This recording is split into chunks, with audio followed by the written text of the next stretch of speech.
I'm personal injury attorney Neil Shouse. I represent victims and victims' families regarding injuries from swimming pool accidents.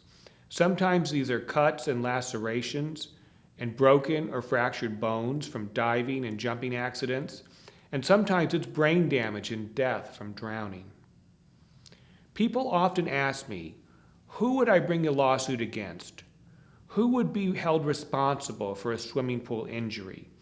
And really, there are three main parties that we look to for liability. The first is the owner of the property.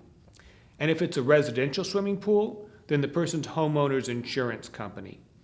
A property owner can be especially liable if there was a dangerous condition to the swimming pool that the owner failed to correct and failed to warn people about.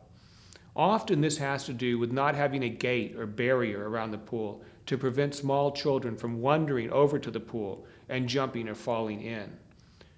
The second party who may be liable is the company that designed, built, or maintained the swimming pool. Often pools are not built up to code. Often they do not comply with safety regulations. The diving board may have been placed in too shallow of an area. The pavement around the pool may not have been made of slip-resistant material, or the pool may not have had an anti-entrapment drain cover.